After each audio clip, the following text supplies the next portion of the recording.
go. And I believe we are live. All right. Good evening, everybody. Good evening. Good evening. Good evening. Good to All right. see that there's already some people here. Nice. 20 people in the room already. Oh, 36. Woo. What? My God, I'm getting nervous. Hello, everyone. Hello and welcome. Welcome to another SSI Scuba Sunday. We're gonna just Hello. we're just gonna give it 4 or 5 minutes to let some more people into the room and into the session. Look at that, 78. Already? Wow. Evening. Good evening, Mark. How are you? Very good, thanks, Marco. Yourself? All good, all good. And Good evening, Rachel? Karina and Rachel. Hi, hello. All good here, all good. Very good. Good. Sorry if I look to the left a little bit. I'm just opening my phone to see as well the comments. Even we have a lot of hellos already. Hello, everyone. Nice to see everyone. Nice to see that a lot of people are joining us today. So it's really much this one today is a little bit for the European and US market because we're a bit late on it for Asia. Probably, yes. Probably around midnight. Yes, there is 78 people I can see. Excellent. Wonderful. So how's it going in Malta at the moment? How's the weather? Huh. Very good. We have a mild winter here, Corina. Nice. Many sunny days. Been diving this week. Some days it's a bit windy, but very far from the typical European winter. We never get any snow here. I'm gonna ask the probably most asked question by divers like me. What's the water temperature? At the moment, the water temperature is 17 degrees on the surface. Okay. That's the coldest it probably gets. That's And the coldest we get. This January and February are our coldest months, but some days the sun, it's been like summer. Yes, it's always nice to get out of the water and have the sunshine, even if it is a little bit colder. Yeah. Yeah. And I guess if you have a dry suit then. Yeah, I mean, people still go even in semi-dries or 7 mils. I mean, last week we had an outside temperature in the sun, 23 degrees. Today it was 16. So it's mild here. It's one of the most southern European countries. So it's a all year round destination, I would say. But we'll get to that. That sounds nice. I mean, I'm in the southern hemisphere. It's summer by me, so I'm not freezing, but still, mild winters always sounds nice. What's the temperature in where are you now in? I'm in Johannesburg at this moment. What's the temperature now there? Oh, it's hot. So we are like in the 30s, 35s. The last few days, we're in like main summer at the moment, so it's really warm.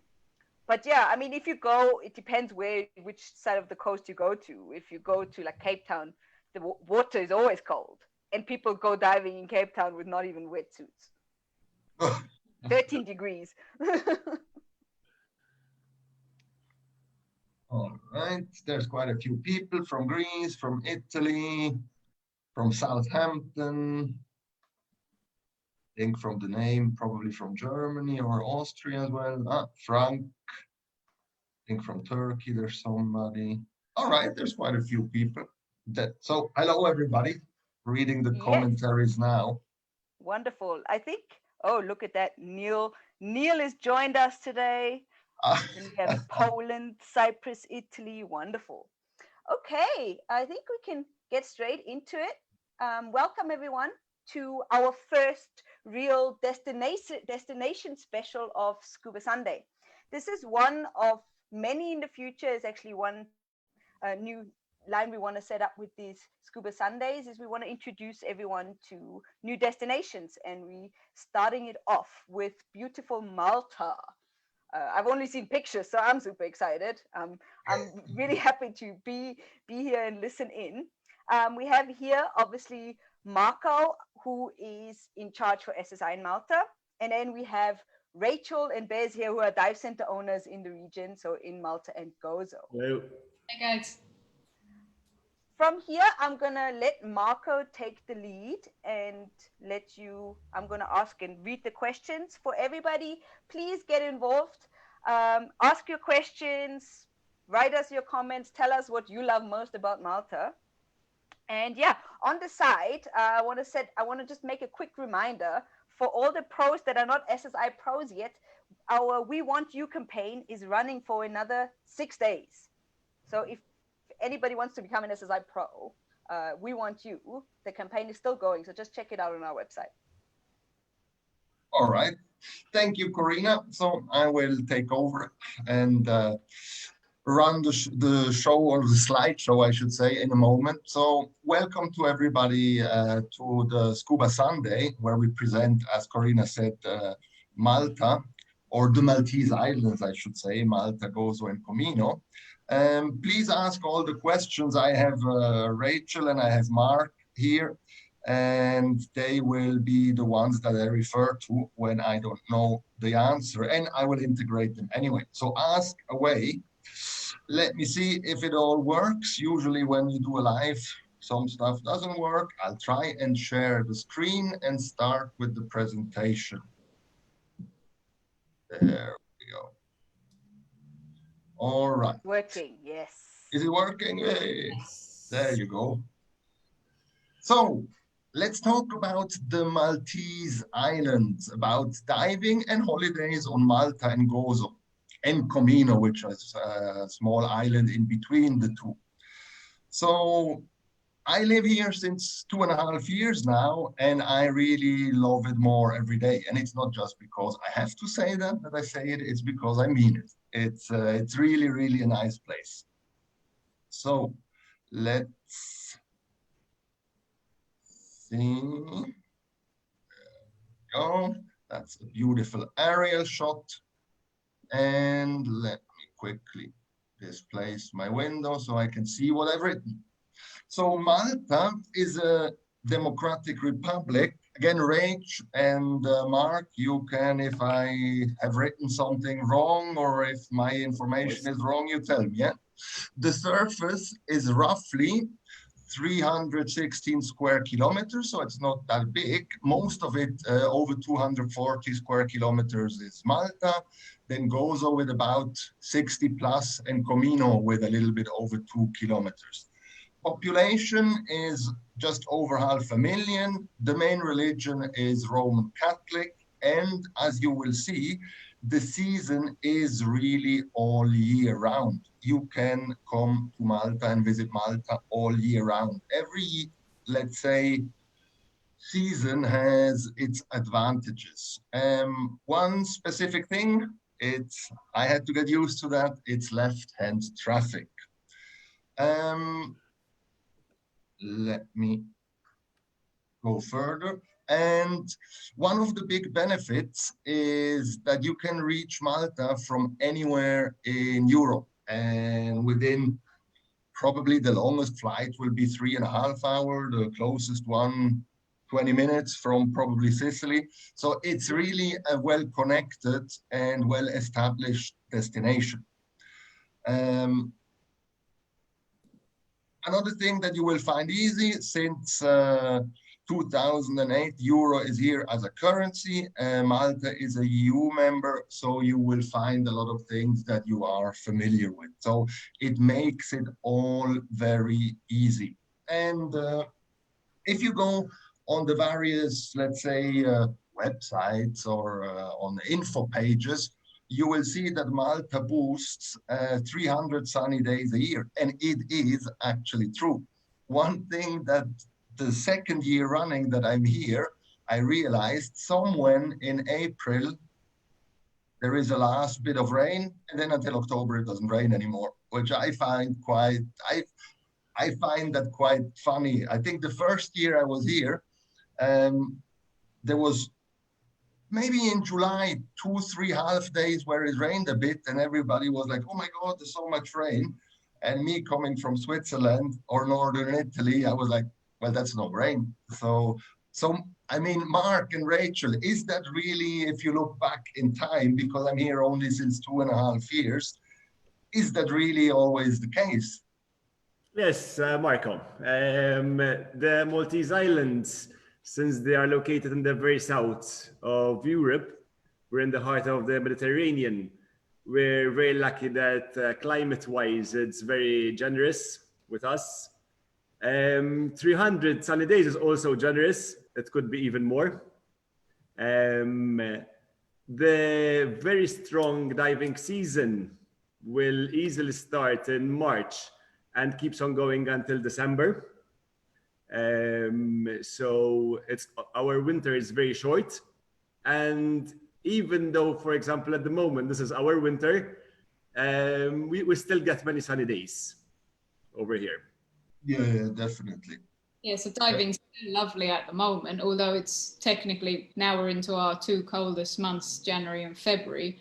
You can still dive at most locations, most of the 2 months that are the coldest. And obviously because of the position of the island and the fact that there are 3 islands, if say there's an issue with diving one location, it's super easy to go to the other side of the island and you're able to dive at another location. That's the advantage of islands, yes. But for me, it's still somehow new, even though it's now 2.5 years. So it's my 3rd winter. But if I'm thinking that I'm now on the peak of winter, that's the coldest it will get this and next month. It's still, if you go out and it's 20 degrees, it's like, for me, that's Marco, weird. This winter I haven't used my jacket yet. It's already the end of January. And on many days I'm in short sleeves. So yeah. If the sun is out and there's not much wind, you can go out in short sleeves. It's actually brilliant. So honestly, this is maybe something that people watching now or maybe later the registration, they will maybe not know that, but it's really, really mild climate. In the end, Malta is between Sicily and the north coast of Africa. So it's really one of the most southern places in Europe. And one other thing is, all the Maltese are super friendly and will help you wherever they can. And as it's an official language, English, everybody speaks English. For our Italian friends watching, also nearly everybody speaks actually Italian. So communication is super easy. And so the euro as a currency, the English communication as an official language. So really, there's no issues whatsoever. It's super easy to travel. And, you know, one of the things, maybe Rachel and Mark can then tell us a little bit more.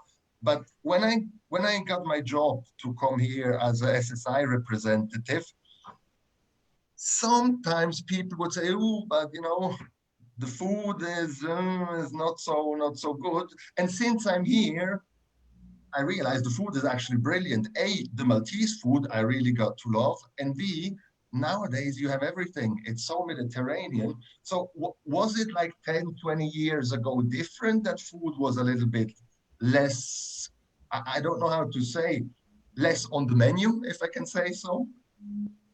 food is always a passion for the Maltese people. We have a big influence, I would say, Marco, from more than the Italian, the Sicilian cuisine.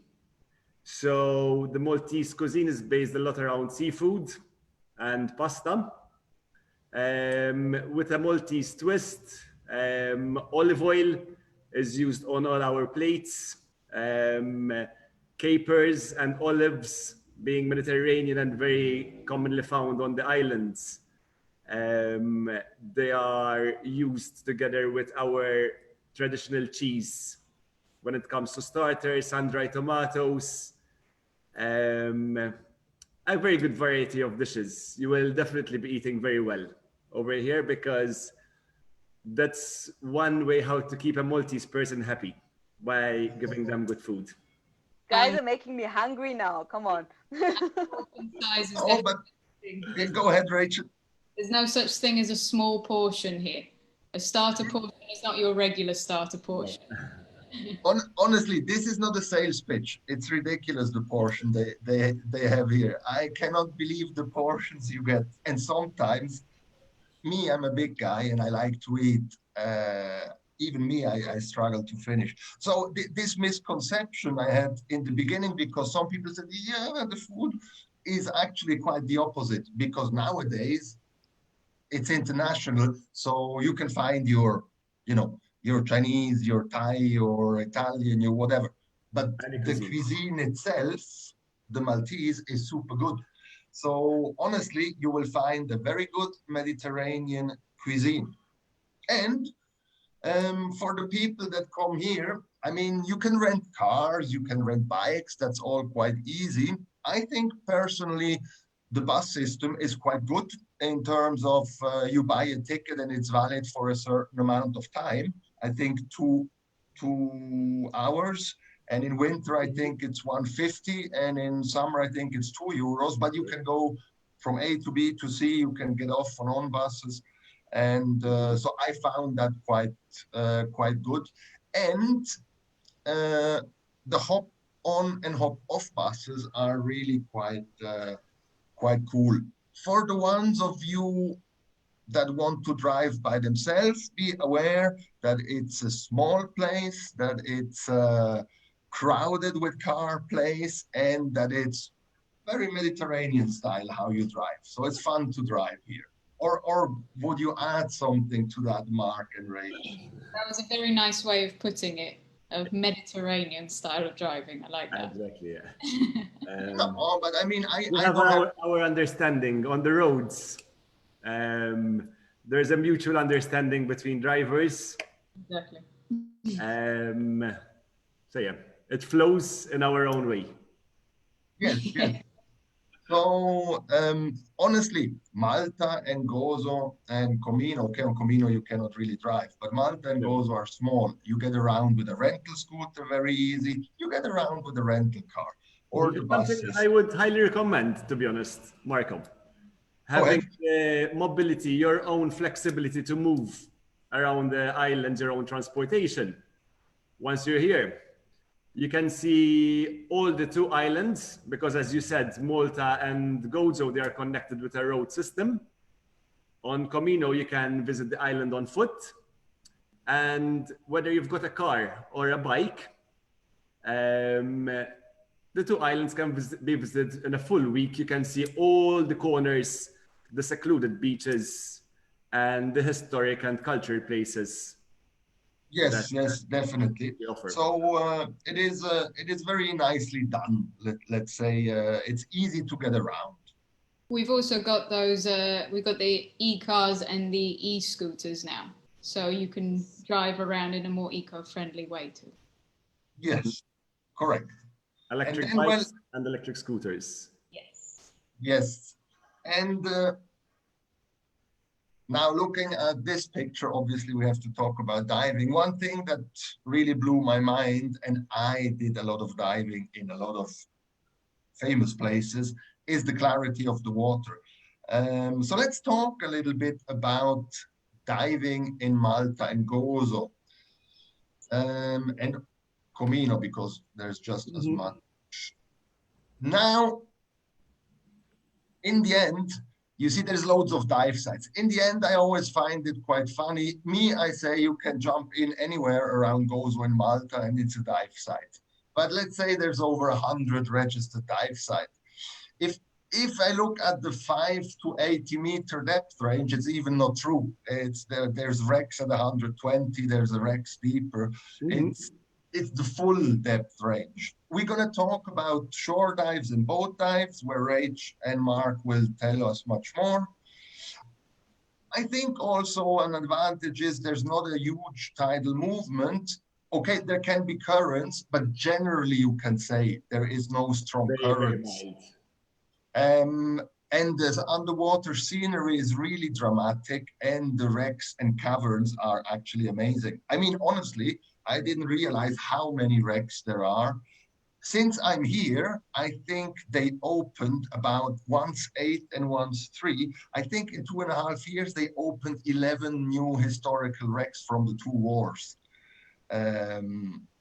So it's actually a mecca for all kinds of diving. So this is just a little bit generally. There's diving around Gozo, there's a lot of diving around Comino, there's a lot of diving around Malta. And we're going to get now into it more in detail. I mean, look at this. That's the P31, I think, right? Comino. Yep. That's an aerial shot.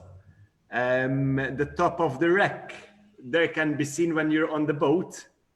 The mast lies at about 7 meters of depth, and that is exactly what you'll be seeing from the boat itself.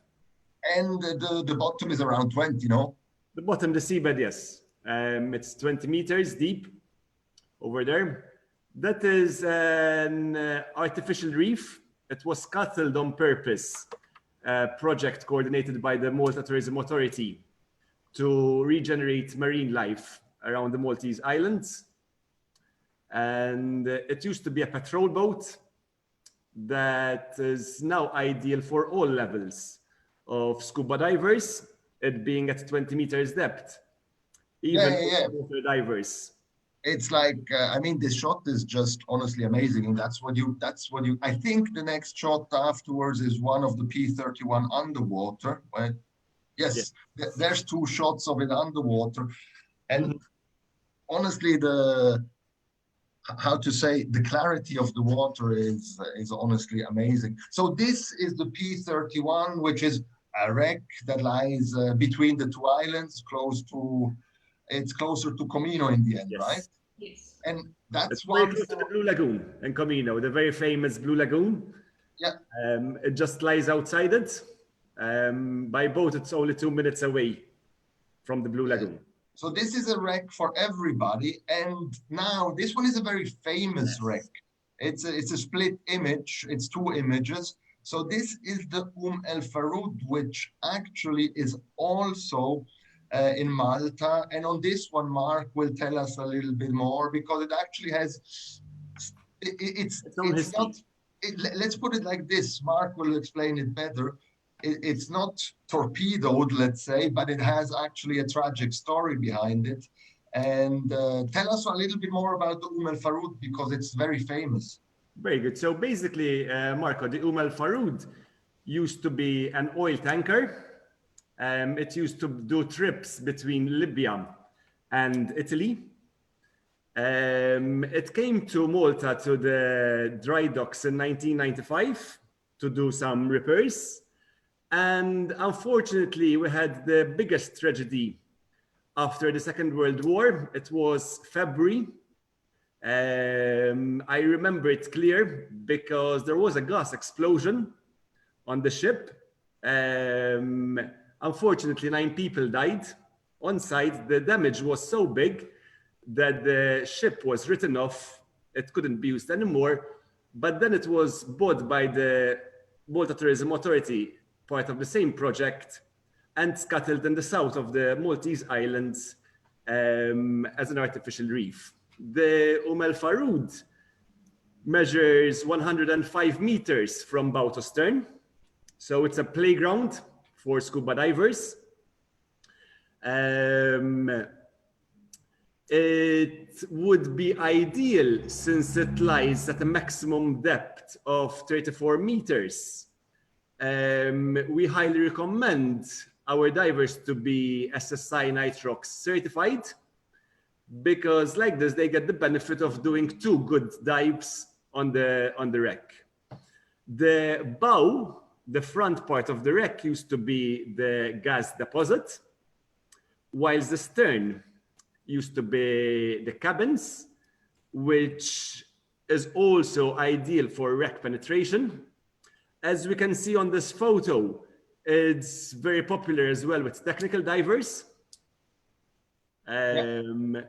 because 2 dives can be easily done and loads of fun. Yeah, I dived, shame on me, but I only dived it once and it was brilliant. At that time, it was lots of fish, barracudas, and the wreck itself was I would really say it's one of beautiful. the best shipwrecks in the Mediterranean. A lot of people say that, and I have to agree because it's super impressive. It's a very nice dive, and there's so many. So thanks, Mark, for a little bit of history. So it had a little bit of a tragic history behind it because I read all about it, and unfortunately 9 people died in that explosion. Yes, Still, the whole still, island had felt it that day. yeah, but still, I think it's good. It's used as it's used now. So that's the El Farout. And this one, I never dived myself personally yet. I want to dive. That's a little bit deeper, but still accessible. Tell us a little bit about the Bristol Bullfighter. Very good. So the Bristol Bullfighter is a Second World War wreck. So this is an original. All right. As it was a Bullfighter, it explains itself. So a fighter plane owned by the British, because Malta used to be a British colony during the Second World War. The Bristol Bullfighter had taken off from the airport, the runway in Luqa, and it had an emergency landing down in Slima. Slima is on the east side of the island, on the eastern side. The Bullfighter lies at a maximum depth of 40 meters. When it hit the water, unfortunately, it toppled over. So we are able to see it upside down. All right. But I mean, because we tried to stay within an hour and everything, I could have put, I didn't know how many to put, but I could have put probably around another 20 wrecks. I mean, do you actually know there is at least from the First and Second World War, there is at least, I mean, that you can dive with permits or without, but that you can dive, there's over 20, there's over 30, no? Yes, this is, most of them, they are found on the east side of the island because that is where the Grand Harbor, Valletta is our capital. It's got the Grand Harbor, and that is where most of the, not most, all the British Army, the naval ships used to go in. In the early 80s, the Grand Harbor was cleared of a lot of shipwrecks that were there because of boat traffic safety, but we still have many wrecks. Same story, ranging from all depths. There's the HMS Maori that lies at 12 meters depth, which is a Second World War wreck. You can even go as a scuba diver and have a look at it. It's in 12 meters. Yes, exactly. As a scuba diver, they can be diving on the wreck on the outside of it. And we are still discovering, there's a project run by the Maritime Archaeology Department of the university. Dr. Timmy Gambin is doing a lot of research, and every year, I would say we're still finding wrecks from the Second World War. Since I'm here, they found, or I don't know if they found them before, but they opened for diving 11 wrecks. Once 8 in a go and once 3 planes. It's I mean, there's, for everybody out there, because afterwards we move on, there is planes, there is submarines, there is ships, there is, honestly, there's everything and more. Plus, we have also nice caves. Everything from swim-throughs to cavern to small caves. We don't have big cave system, but there is caves. This is a very nice shot in Anchor Bay Cave. And that brings me, Marco, can I quickly ask some questions from the audience? We have a lot of comments about XR, so extended range diving, and people wanting to do rebreather courses. With all the information I'm getting here, I think Malta must be a dream destination. The paradise. All right. It is. I can take the general lead on this one in terms of Malta is the perfect destination for novices, for advanced, and for technical diving. I think the technical diving community in Malta is probably one of the biggest in the world. It's a little bit it's known in the tech industry, but in the general industry, if people want to get into XR, doing the first courses of XR, like extended range nitrox or extended range or even technical extended range, it is the perfect place, and more schools starts to offer it. So it is definitely the place. And I mean, it's, I would say, nearly as much technical diving going on in Malta as recreational. It's it's honestly brilliant. So and the schools are ready for it. So that means come with your own equipment or go to a school, they rent it to you. You will be taken care of. So definitely, yes. I have And one more question. go ahead. Okay. Yes, that's probably also to you, Marco, because you were in the Maldives before. What is the water clarity compared to the Maldives? Now I have now they put me in a hard spot. I have to say now. Okay, there's more mantas in the Maldives. There's more whale sharks in the Maldives. There's more fish in the Maldives. But the water clarity goes to Malta. It's because the fish, they do their business, and the more business there is, the less clear the water gets. Exactly. No, No, the visibility is so good here because of the Posidonia. The seabed around the Maltese islands has a lot of Posidonia, which is a seagrass that oxygenates the water. So that's what gives us very good visibility. And no, it's probably really amazing air. it's really excellent, the visibility. I mean, if you look any picture, there is bad visibility here is 20 meters, I would say. It's always funny when you do come up from a dive and they're like, oh, that wasn't so great. And you're still talking like, even like Marco said, 20, 25 meters easily. It's the first place I actually seen 50 meters visibility that way. It's like, it's the first place, and I dived in clear places. So you have also, I would say, a little bit like, scenic dives with some, let's say reformation. So there is really everything. So all the first 4 or 5 dive sites I chosen, but again, I could have chosen so many more. The Lantern Point, the cave before, the P31, the El Farout. Let's say they're all Malta or Malta Comino. Now, if you want to go to Gozo, which is the sister island, that's the harbor of Gozo. And by the way, you come with these kind of boats. On the left, you see a picture of 2 cars waiting, or many cars waiting to board the ferry. 20, 25 minutes ride in the Gozo Channel line, and you arrive to Gozo. So it's the smaller of the 2 islands. Now, on Gozo lies the famous Blue Hole, which had the arch. And Rachel, tell us a little bit about the Blue Hole. So whenever you look up diving in Malta or diving in Malta and Gozo, the Blue Hole is always one of the location that pops up.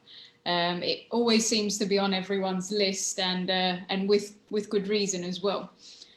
One of the things I absolutely love about the Blue Hole is you can dive there 3-4 days in a row, and still you will find a different route to take.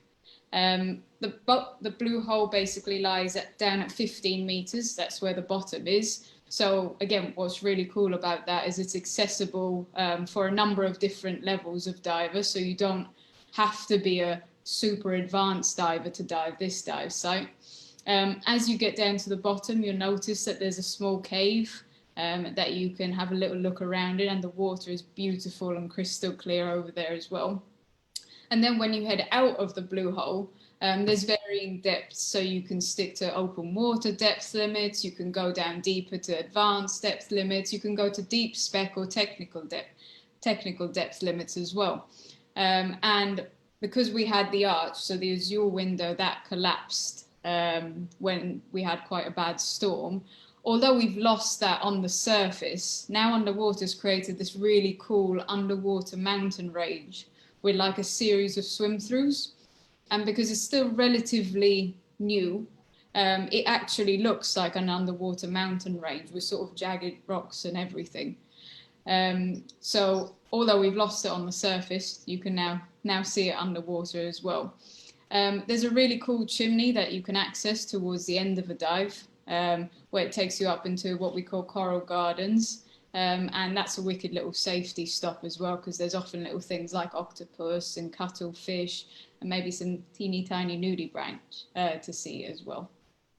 Very good. Thank you very much. That's probably my third most dive on Gozo. I dived it many times and I like it a lot. And now this one is a very iconic picture in terms of this you see in all famous diving magazines, this staircase with the diver. So tell us a little bit about the MV Carvela, Rachel. So the Carvela wreck was actually an old tourist ferry. So it used to take up to about 800 passengers in and out of the Grand Harbour. It's about 58 meters in length, not at depth. The depth of the wreck is about 40 meters. So it's accessible to anyone with deep spec or an SSI deep speciality. The top deck starts at about 30. So 30 meters is the very top of the wreck, and the bottom is just over 40 meters. And like you said, Marco, the iconic thing about this is the staircase. Everybody wants to go and have their photo taken, either going up or down the staircase. Most photos you'll find are actually going down, like the one that's on the presentation. But it's also really cool to go up. It just shows a different perspective of the wreck as well. Yeah, it's a beautiful dive. Yes, and again, because the wreck has been cut out at the sides, it makes penetration very easy. So it's very good for advanced wreck speciality courses, and it's also a safety thing. So if anyone needs to exit the wreck for any reason, there's massive openings on either side, so divers can easily get out into the open again.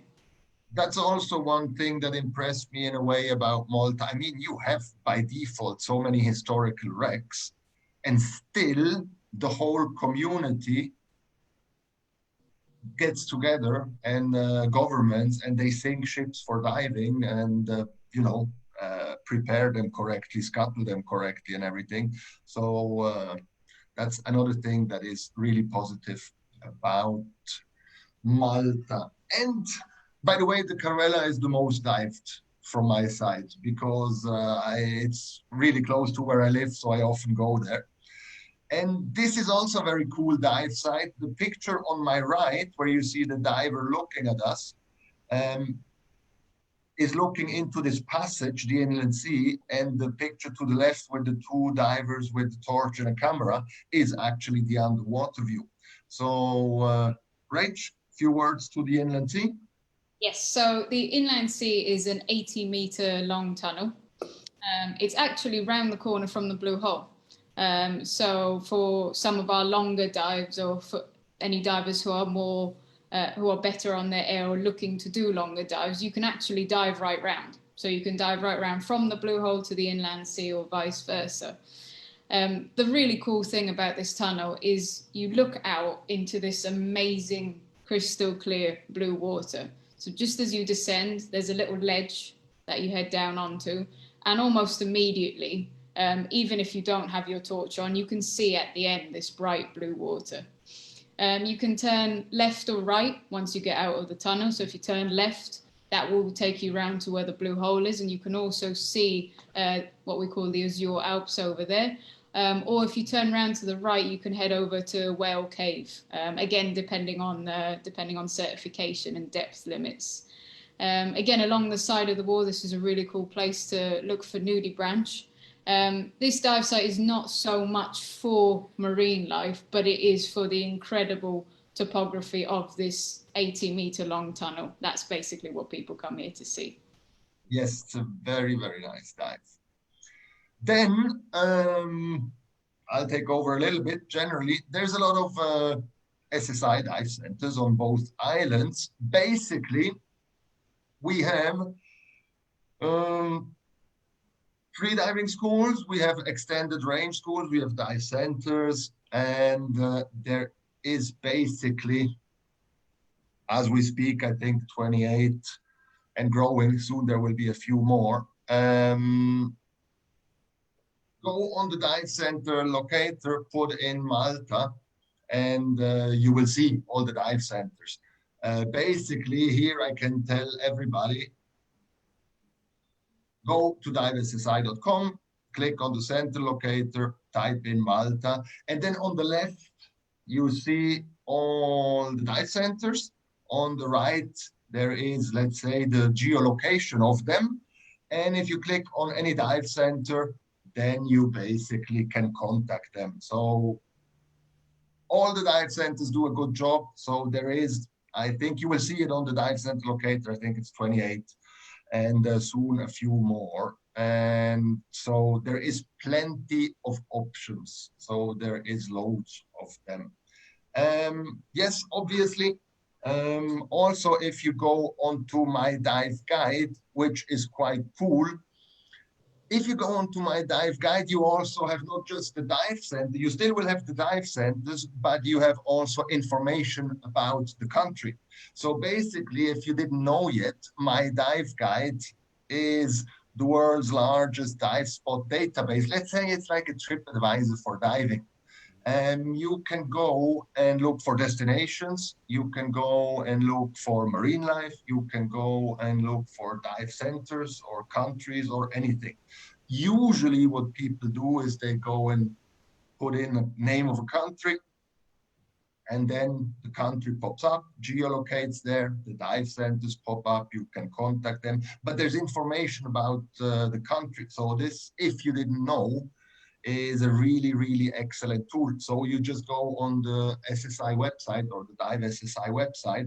On top left, you see my dive guide, click on it and try it out. For example, put in Malta and you see what's coming up. So we try and promote diving in general.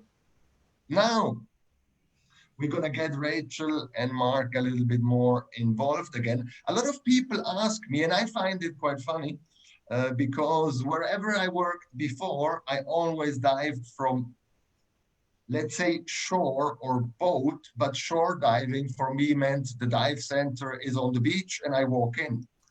So you see here already, so there is shore dives and there is boat dives. Now, ladies first, Rach, explain us a little bit with the cars and everything. How should people think about shore diving with a car? What's happening? So basically, the first time I ever started diving in Malta and Gozo, I had, like you, Marco, done a lot of diving elsewhere off boats. What I thought was really cool is I do find that the journey in the truck is part of the adventure. You get everything packed up into the truck, everyone gets in, you have a nice little chat on the way to the dive site. Whether you're diving in Malta or Gozo, it's always a nice little scenic drive over to the different locations. Again, like I said, it's basically load everything up and enjoy the ride on the way over to the dive site. There is a little bit of off-roading on the dive sites as well, especially in Gozo. But again, it's a nice scenic journey for the divers to enjoy on the way there. And also the lovely sunny weather once you get there is ideal, because when you're getting ready, you can enjoy and get a nice tan before you jump in the water as well. All right, thank you, excellent. And before Mark will explain us boat diving, I just seen something. Ciao, sorella. My sister is watching. It's the first time she sees me online ever. So, ciao, ciao. Sorry, had to do that. Mark, explain us a little bit about boat diving, because there's the Lutzus, there's the Rip. So explain both of them. Very good. So as Rachel said, we have a lot of our dive sites accessible by car, by our vehicles. But we also have several dive sites, especially around Comino, where we do most of our dives by boat. The typical Maltese boat is what we can see at the top. It's the Lutsu. The Lutsu is ideal for divers because it's spacious with shade. With our boats, they give us access both to several wrecks that are away from shore, not accessible from shore. The small island between Malta and Gozo that has no vehicle access, and also some dive sites around Gozo that can be visited only by boat. The Maltese islands, both Malta and Gozo, we tend to have most of our western and north coast cliffs, meaning there's a lot of depth over there. And some places from these cliffs, we don't have access by shore. Thus, that is when we use the boats. Right, so Most boat rides are at a maximum, I would say, Marco, of 30-minute ride. All right, yeah, that's what I figured out. I did a few, and when I asked people, and it's anywhere between 5 and 30 minutes, but yes, 30 would be a very long one. Exactly. Yeah. So I think the way of diving is quite cool here. Boats I knew, but with the car, as Rachel said, I like it as well. You know, the way there, nice scenery, Yes. and it's more common. It's a good combination. So boat diving and shore diving, and then okay, I looked 2-3 months in the future because I'm about to open a few more dive centers. There is 30 training centers on Malta and Gozo. You can see there's probably, Malta is a little bit bigger, Gozo a little bit smaller. It's pretty even. It's probably 18-12, 18 in Malta and 12 in Gozo. You can really access the full range of SSI recreational diving courses. You can access the full range of SSI free diving courses. We have 7. We have nearly 10 SSI free diving instructors on both islands, and we have an SSI free diving trainer as well. You can now have the full range of SSI extended range because since the last year we developed it, so there's SSI instructors, there's SSI instructor trainers as in XR here as well. It's mainly morning or afternoon, but I've seen as well full day trips being organized, boat or shore dive. And one thing that maybe Rach and Mark can tell, I think there's, if I'm not wrong, there's on both islands recompression chambers, right? Yes, correct, Marco. Both on Malta and Gozo, we can find a decompression chamber. Since we're part of the EU, all EU citizens are entitled free health as long as they bring the EU health card with them. And Malta, insurance is recommended, but with the EU blue health card, all divers have access to our chambers. The chambers are very close to dive sites, which makes it very safe. The one in Gozo would be maybe 10-15 minutes max from any dive site. And in Malta, I would say maybe a 25-minute drive maximum furthest away from a dive site. I mean, this impressed me in a way because, okay, Malta is the bigger island and most of the things happen in Malta and everything. So it would have been for me even normal to think, okay, the recompression chamber is just in Malta, but there is in Malta and Gozo. So that's an added bonus that we hope we don't need, but it's still there. A safety. And honestly, I can say the next point, it is stunning visibility. I mean, really, this is one of the places you can say, yeah, you get 50 meters visibility. And there is loads and loads of World War I and II wrecks. It is honestly a top destination for wreck diving. There is also, it's basically just outside the Schlendi Bay here. There's also a wreck from the Phoenicians, right? Yes. This is not, it's not allowed to dive on because of historical reasons, right? Studies are still being done on it. It was a Phoenician wreck that was carrying a lot of amphoras, which are still being retrieved. It's protected, and the only access to it is for the Museum of Maritime Archaeology. In fact, its bearings are not shared. Yeah. That shows the history of the Maltese Islands, Marco. It's honestly amazing. I mean, afterwards, okay, when we talk about Valletta and Indina or the Citadel, we might talk a little bit about the history, but the history underwater and on top of the Maltese Islands, I mean, you could say in Europe, it has the oldest temples. Now you have to say the name, but it has literally the oldest temples existing, older than Stonehenge, no? The longest, the oldest freestanding temples, called Gigantia, are located in Gozo. In Malta, we also have some very old historical temples, the Hajar-in and the Mnaidra, dating back to 2500 before Christ. So they're like soon 5,000 years old. That's actually amazing. I mean, it's full. I mean, when I went to Valletta the first time, I was amazed. It's full of history. It's full of everywhere. History is all around you. Yes. And so even underwater, there is this history, but on land, I think it's even more. It's like, it's actually quite amazing. So again, diving is possible as it's an island all year round. Warmest water in the Mediterranean. Well, some of the warmest, and honestly fair prices. Now, I would say I've been around and the prices here are fair, I would say.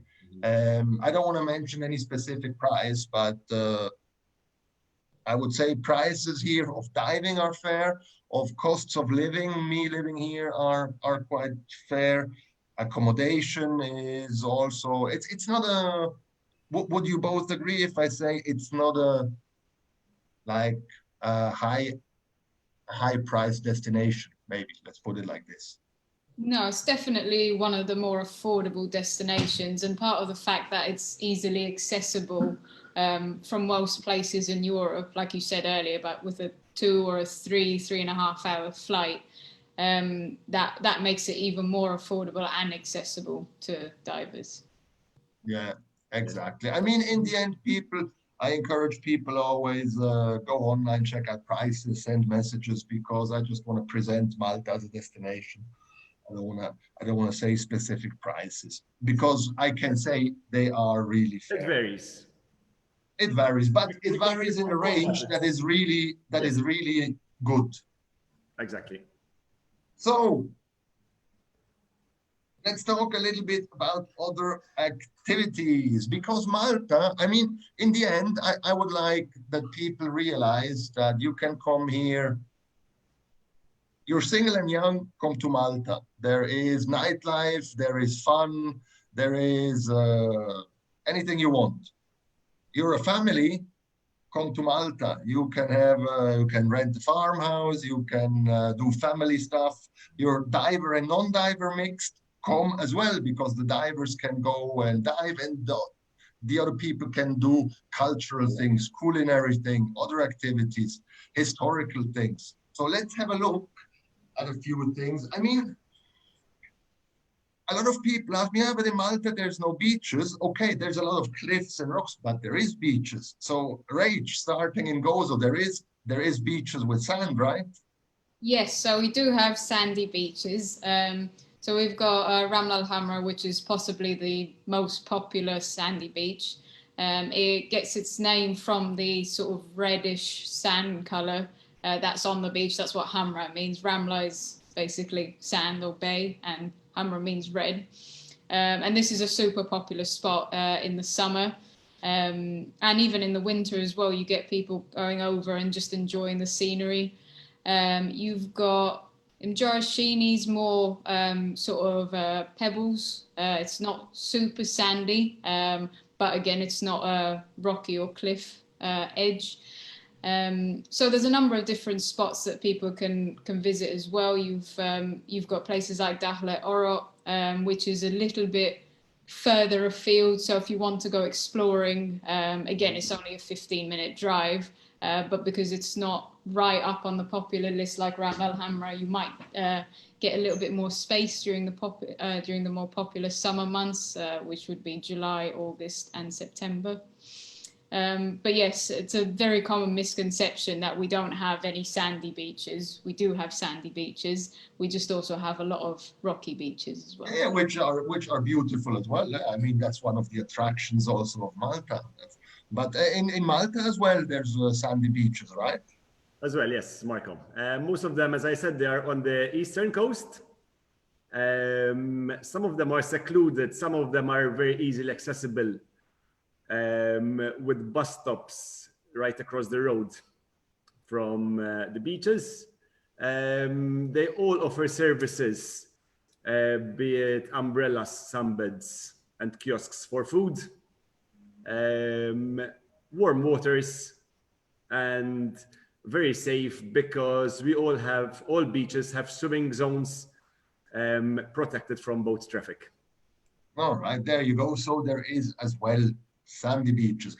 Obviously, as well, free diving and relaxation. There is a lot of free diving schools. There's a lot of yoga classes that can be held. I mean, this goes a little bit in free diving as well, but you can obviously do free diving and relaxation. And one bigger thing, and looking at these pictures is really cool, kayaking, if I'm not wrong, I left also, yeah, there's even kayak tours around the city. Yes. I never did that, but Mark, how is that mainly in Malta, around Valletta? All over, I would say, Marco. You can rent a kayak and do a city tour. Yes. I mean, exactly. The city, Valletta, has its Grand Harbor. The kayaks, we don't actually go into the Grand Harbor because that's where the cruise liners and the bigger ships go in. Would make sense, yeah. In Telmo, what we're seeing over here is a beautiful spot to visit by kayak. Kayaking also gives you access to some places that don't have access on foot or swimming. Be it caves, some caves that would have a small entry just above the sea surface where a boat wouldn't even go in. Maybe it would be too far as well to swim to it. And it's a nice way how to explore our coast. Yeah, kayaking is definitely a big thing. And honestly, if you look at the scenery when you kayak, it's just stunning. It's very dramatic scenery. So the nature is by itself also very impressive.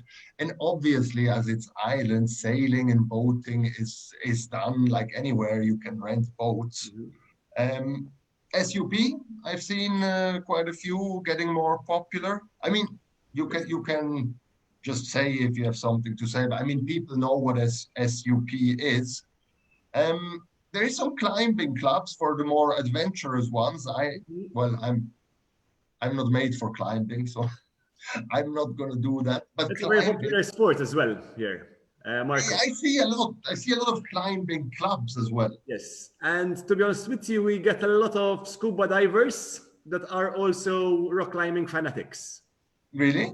A lot. A lot of them like boat hobbies, which makes Malta an even more interesting place to visit because a lot of them dive in the morning and spend their afternoons on the crags, rock climbing, and visiting places as we can see on this photo over here. Yeah, it's actually quite impressive. So but any rock climbers out there that didn't know, come and learn to dive. Actually, Marco, the climber on this photo is a diving instructor. Really? Yes, that is Diego Salgado. Oh, is that Diego? Okay, I didn't recognize him, but he's upside down. Yeah. All right, that's good. So climbing is a thing. And what I love, that's more suited to me. I love, especially at the moment, because the island is green, I love nature walks. It's like, be it Malta or be it Gozo, has so many beautiful nature walks. And the funny thing is, now it's really green. I would say from November to maybe April, it's super green. It's super lush, green, and beautiful. And then comes the dry season where it's more barren and brown. Has its charm as well, but I personally prefer the green island to do. There's loads of nature walks. I mean, there's kilometers and kilometers, so it's really beautiful. Mountain biking, you can rent mountain bikes. It's very interesting because there's a lot of nice roads along the coast and above the cliffs, far enough from the cliffs. So there's a lot of beautiful mountain biking places. And we're very modern. You can even do sightseeing by Segway. So that's also, that's in Gozo, I think, close to the salt pans, if I'm not wrong. Yes. And On the way to a point.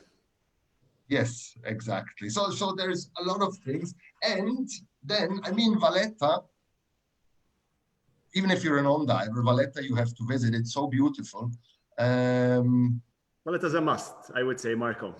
Yes, I think, tell us a little bit when, like, yeah, we have another 5-10 minutes. Tell us a little bit about Valletta, Mark. Yes, so Valletta is our capital city. It was built by the Knights of St. John. Its first stone was laid in 1566, right after the Great Siege. It's got its own architecture. What we're seeing over here is very typical of Valletta, these wooden balconies. It's a peninsula, so it has on one side the three cities, on the other side the Sleba and Manuel Island area. A lot of history and culture. There is the St. John's Co-Cathedral, what we're seeing at the top, together with numerous other museums found in Valletta. It also has many good restaurants, so it will make your day even more pleasant after visiting. Having a combination of culture and Maltese cuisine together. It's a place I would recommend, I always recommend our divers to visit. The benefit, since most of our dives are half days, the divers have the afternoons free to visit the rest of the island.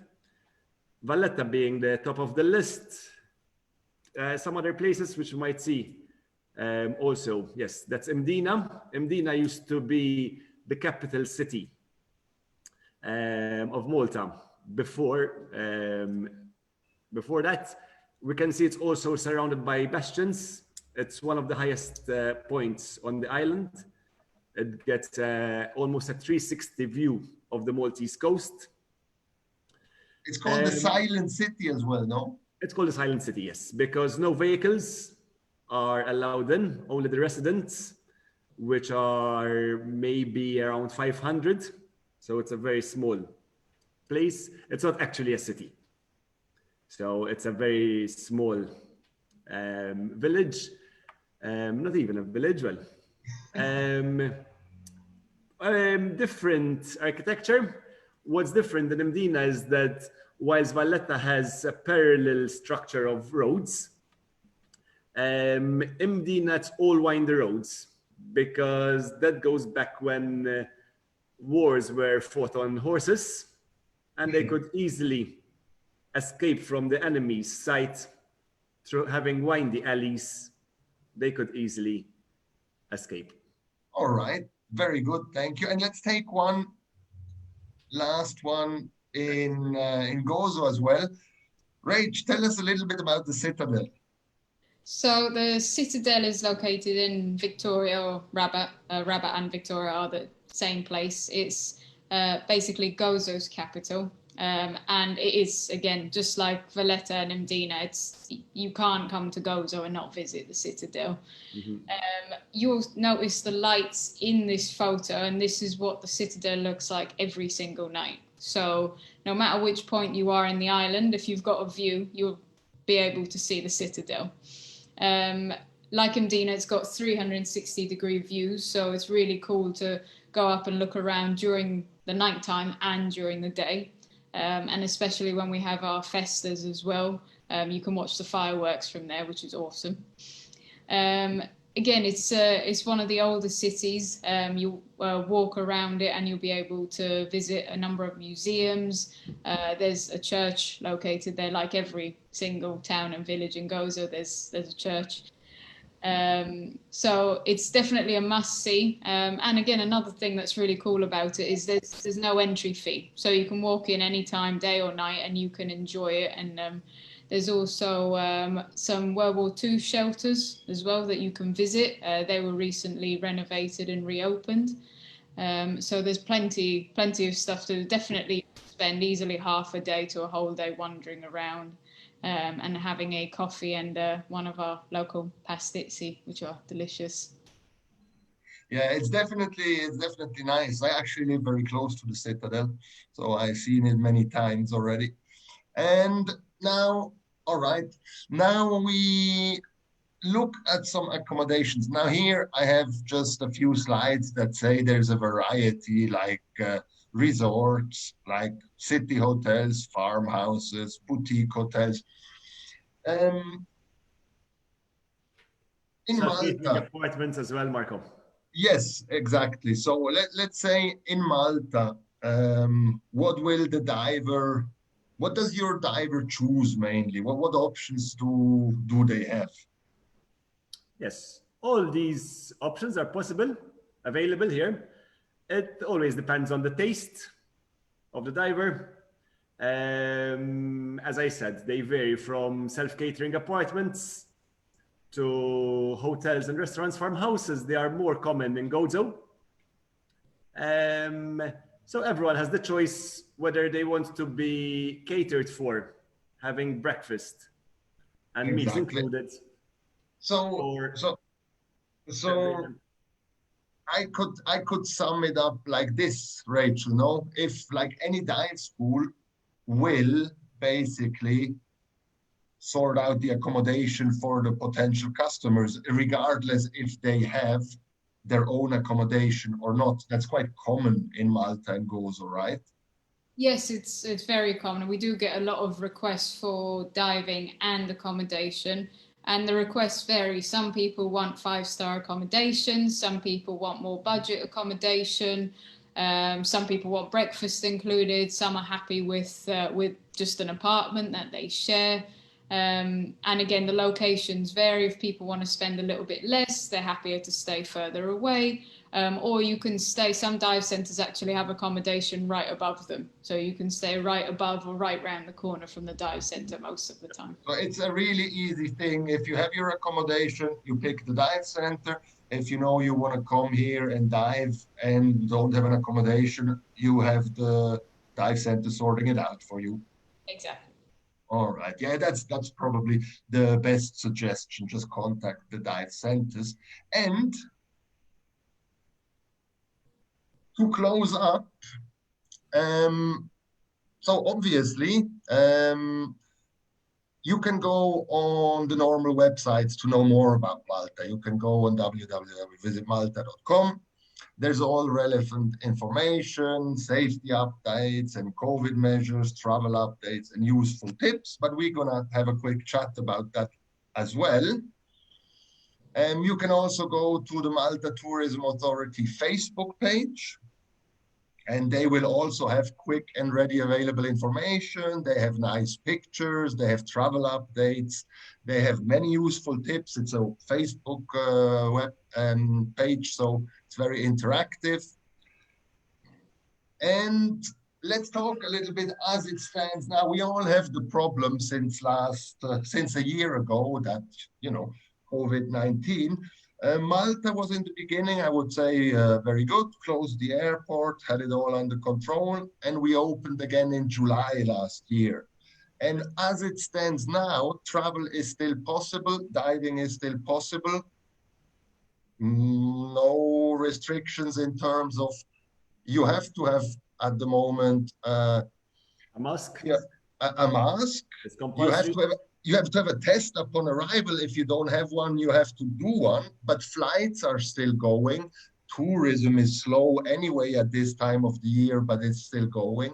So you can visit Malta with normal precautions. So we're not closed. Obviously, you have to come with a valid test as we speak. What's happening in the future, we don't know. We all don't know. But Ed, I don't know, anything that you would like to add to this, Rachel and then Mark? Yes, I think the thing that a lot of places are doing, not just dive centres, accommodation and so on at the moment, is all bookings that are being made are flexible. And people can, if for some reason travel is stopped from their country, they can reschedule to another time in the year. So at the moment, everyone in general is super understanding of the situation, and everyone is taking their precautions seriously as well to make sure that everyone can enjoy their trip in a safe manner. Mark? Nothing much to add, to be honest, Marco, because Rachel has explained it pretty clearly. We're all very flexible and understanding of the current situation. If restrictions or guidelines change, I would say most of all dive centers are giving either a full refund or rescheduling of the booking.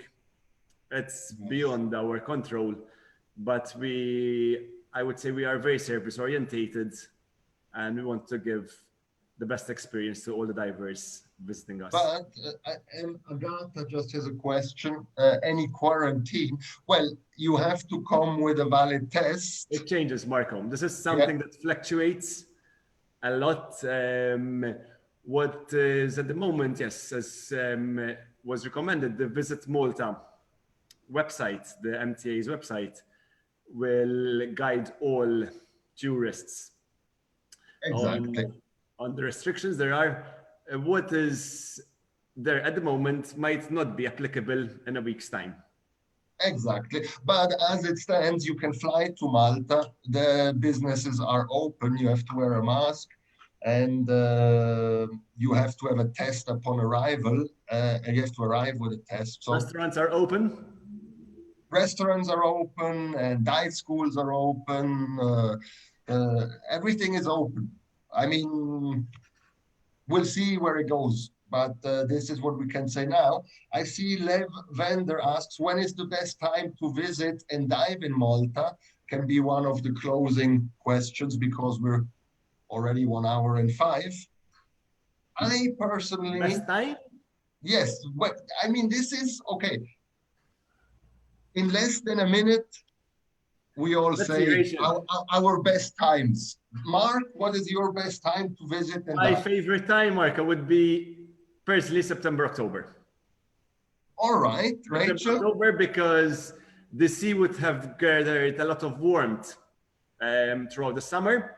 So you'd be expecting easily 24, 25 degree surface temperature, very good visibility, and most marine life both towards that time of the year. All right, Rachel. That's also always a personal opinion. I don't think you could have said that better because I was about to say October as well. October's definitely my favorite time for the same sort of reasons. Again, the water is warmer. There does tend to be more marine life, and the visibility is great. It's also our busiest months tend to be July to September. October is also relatively busy, but it tends to slow down a little bit then. So there's not as many people on the dive sites either. All right. I would say middle of July till middle of September, because then it's 28 degrees. Sorry. Obviously for the clarity of the water and the marine life encounters, I actually prefer December. But it's safe to say to Agatha, no, sorry, to Lev, it's an all year round destination. Yes, yes, yes. Yes. It has the coldest is January, February, March, 17 degrees, and the warmest is August, September, 28 degrees. That's the water, and you can dive. It's all year round. So before we close, I would like to say, even if she's not connected, a special thanks to Michaela Hempel, my contact at Malta Tourism Authority, because she gave me the original presentation that I adapted and translated into English. We did already with Corina once the same thing in German. So for the German-speaking public, you also could contact Michaela directly, obviously. There's the email, the website. And if you're from Austria, Germany, or Switzerland and speak German, so special thanks again to Michaela, even if she's not here. And I would like you as well to, if you didn't do it yet, like the Facebook page of SSI that you are actually watching the live on. Follow SSI on Instagram as well. And help me as well. You can also follow my Facebook page, obviously. You can also send me any direct emails to marco.gervasi@divessi.com, be it about Malta, about Gozo, about diving, about dive centers. I will send you a list of all the dive centers. I will give you general information, and you can even call me if you want or send me a WhatsApp there. Because my aim with this live is actually to make Malta known to any diver from any agency, and that you visit and come and dive in Malta and see how beautiful it is. So I am more than happy to help you. Now, I would like to say thank you very much to Rachel that represented, let's say, Gozo, and Mark that represented Malta. And I don't know, ladies first, you want to say something, Rachel, to close from your side? I just want to say thank you to everybody for listening. And again, like you said, Marco, if you have any questions or queries about diving in Malta or Gozo, you can contact any of us three, and we'll be happy to help you out with diving and even non-diving requests as well. Mark? Same here. Grazie Hafna. Thank you very much for being with us this evening. I would say, well, tomorrow most probably I'm going to get my dry suit out, head to the water after this nice conversation this evening with you. Hope you all enjoyed it. And we look forward to having you with us next summer or whenever it be in Malta. All right. And Corina? Thank you, guys. I'm just here listening. I'm ready to come, guys. I'm convinced. You convinced me. I'm coming. You book your ticket. I will. Tickets are a bit difficult from South Africa at the moment. People don't want us. People don't want us because of our different variant. But I'm coming definitely. All right. Also from my side, thank you very much. And in the comments were overwhelmingly amazing. Everybody, so many people said the same thing as I did. Like, I want to go to Malta now. So I think this was really great. Thanks for taking the time to doing this live with us. Thanks for everybody out there listening. And we're looking forward to a few more of these destination specials. So this was our first of many. We're going to have this in conjunction with the My Dive Guides that Marco was mentioning. So we will always promote, at least once a month, we will promote a different destination. And I think Malta was really a great point to start. Cool. And as a last thing, to anybody watching, please share the live, do watch parties, because we want to get Malta on the map. Thank you very much. Thank you, everyone. Thank you. Thank you.